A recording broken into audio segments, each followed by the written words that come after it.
Donc du Clou Christophe, je suis éducateur à l'Office des sports, diplômé d'État comme tous mes autres collègues. Où donc durant les vacances, présentation de stages sportifs et de découverte de multi-activités pour les enfants. Donc là aujourd'hui on a une activité, donc l'escrime. Un petit retour rapide sur cette activité, on n'a pas l'habitude d'en voir. L'escrime, nous, ça fait pratiquement 2 ans qu'on la met en place sur les stages sportifs. Pas tous les stages, en gros 2 fois par an, c'est tout seulement. Sachant qu'on remercie déjà l'UCEP pour le prêt de matériel. Une activité assez ludique, découverte d'un sport, ce qu'on appelle de combat. Donc individuel au départ et on peut le transformer en équipe par la suite. Où l'objectif est très simple, c'est réussir à toucher la personne sur des cibles par rapport à un plastron qu'ils ont en protection. Donc activité plaisante pour les enfants, sachant qu'ils n'en font pas à l'école. C'est une activité que même nous, en intervention scolaire, on ne propose pas. Donc quand ils viennent sur nos stages, c'est découverte totale, donc apprentissage avant.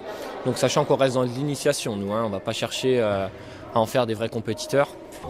Un petit retour sur les 2 semaines avec les stages sportifs que l'EDSA a mis en place. Tout d'abord, sur les 2 semaines, on fait une semaine à Gazillo, une semaine au COSEC de la Morlande.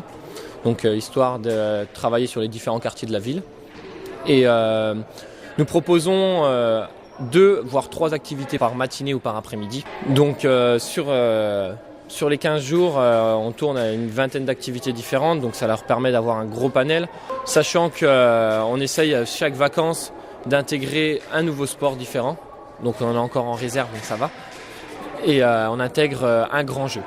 Donc cette année, c'était sur ces vacances-là, c'était Interville, le grand jeu, où on avait une 30aine d'enfants sur Gazillo, donc ça a très bien marché. Sur la première semaine, on tournait à une moyenne de entre 20 et 30 enfants par jour. Et sur la deuxième semaine, on est à une moyenne entre 15 et 20 enfants par jour. C'est surtout proposer une activité pour éviter que l'enfant reste chez lui et s'ennuie, ou reste toujours en activité et puisse bénéficier d'activités sportives, sachant que tous ces enfants-là ne font pas de sport durant l'année. Il y en a qui en font, mais il y en a qui en font pas du tout.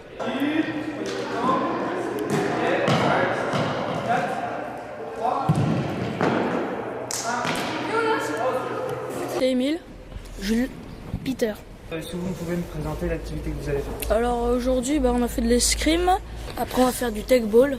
D'accord. C'est quoi le tech ball? C'est comme du baseball, sauf qu'à la place de la batte, on a une raquette de tennis. C'est les mêmes règles. L'escrime, qu'est-ce qui vous plaît, Peter? Qu'est-ce que tu fais dans l'escrime? Moi dans l'escrime c'est d'attaquer puisque j'aime bien me défendre des fois. Et défendre aussi un peu quand même? Oui quand même.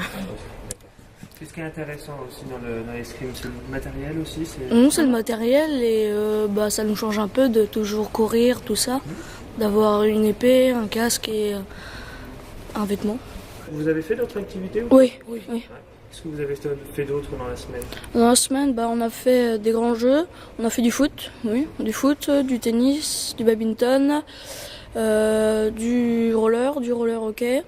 Il y avait une activité que tu connaissais pas, que tu as découverte avec ces stages-là? Je connaissais pas l'ultimate. L'ultimate, ouais. L'ultimate, tu peux rappeler ce que c'est pour ça? Oui, c'est du frisbee. Du frisbee, ouais. Comme les règles du foot, c'est ça, il y a un but, c'est ça? Oui, c'est ça. Nous, ça fait des années qu'on vient ici, donc généralement on connaît toutes les activités. Vous êtes habitués? Oui, voilà.